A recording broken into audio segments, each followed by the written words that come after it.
റെഡിയല്ലേ? Ready sir. എല്ലാവരും ഓടി വന്നതിന്റെ കണ്ടിന്യൂറ്റി മെയിൻറ്റെയിൻ ചെയ്യണം. Okay, start camera, action.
പ്രിയ,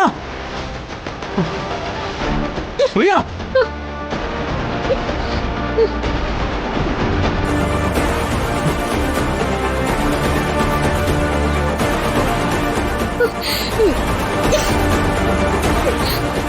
okay, continue.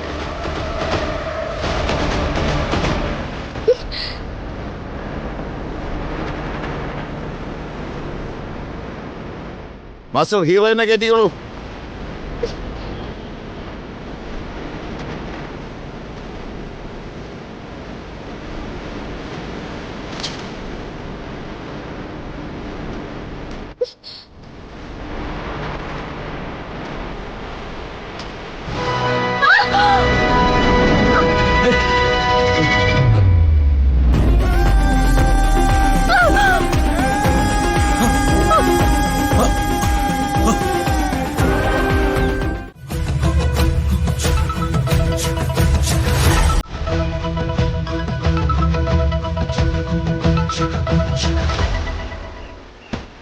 Hello hello, Indrajith മേനോനല്ലേ? ഒരു മിനിറ്റ്.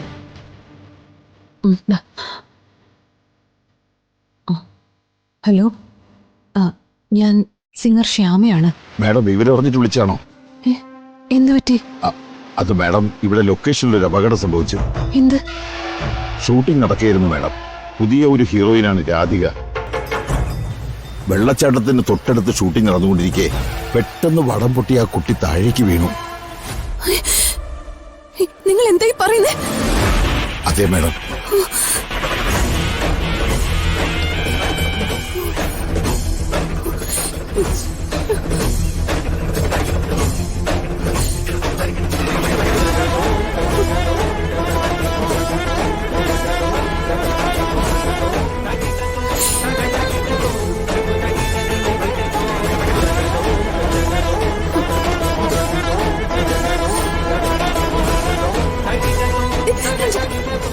മോളെവിടെ?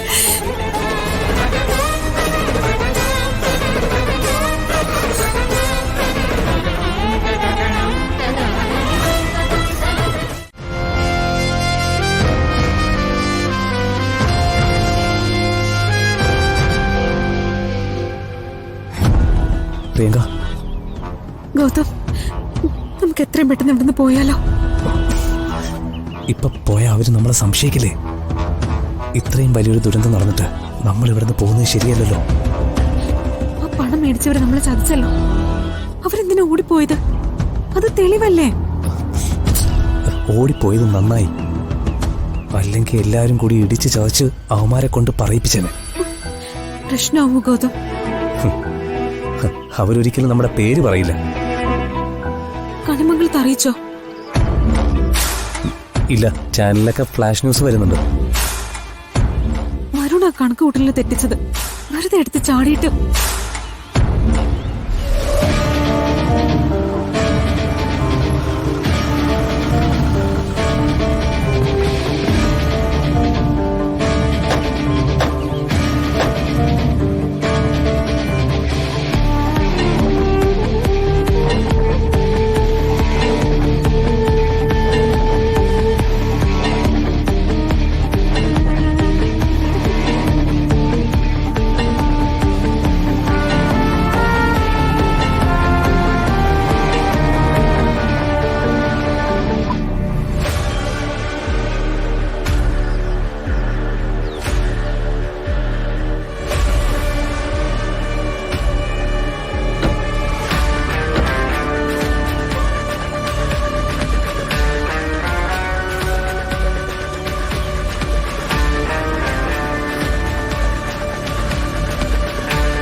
ശ്യാമേ, എടുത്തി ഒന്ന് ചെല്ല്. അന്വേഷിച്ചവര് എന്തൊക്കെ ചെയ്തെന്ന് അവരോടൊന്ന് ചോദിക്ക്. ചെല്ല് എടുത്തേ. എന്റെ ഈശ്വര, എന്റെ മോളെ എനിക്ക് തിരിച്ചു തരണേ. സർ, എങ്ങനെയാ അന്വേഷണം ഉദ്ദേശിക്കുന്നത്? ഈ ലൊക്കേഷന്റെ സ്വഭാവം അനുസരിച്ച് കുറച്ച് റിസ്ക് ആണ് മാഡം. താഴേക്ക് വീഴുന്ന ഇടങ്ങൾ മുഴുവൻ കൂർത്ത പാറകളാണ്. ഇനി അതിലൊന്നും തട്ടാതെ നേരെ വനത്തിലേക്കാണ് വീണിട്ടുള്ളതെങ്കിൽ അതും ബുദ്ധിമുട്ടാണ്. പിന്നെ ഇവിടുത്തെ സ്ഥലവാസികൾ പോലും പേടിക്കുന്ന സ്ഥലവാ താഴെ. ഇനിയിപ്പോ താഴെ പോയി ലോക്കൽസിനെ അറേഞ്ച് ചെയ്ത് തെരച്ചിൽ നടത്താം. അതിനുള്ള ശ്രമങ്ങൾ തുടങ്ങാം. എന്താ നിങ്ങളീ കാണിക്കുന്നത്? എത്രയും പെട്ടെന്ന് തിരയാൻ ഇറങ്ങണ്ടേ? അല്ലാതെ പാറക്കെട്ടിന്റെയും കാടിന്റെയും ഒക്കെ ഭീഷണി പറഞ്ഞ് അന്വേഷണം തടസ്സപ്പെടുത്തുകയാണോ വേണ്ടത്?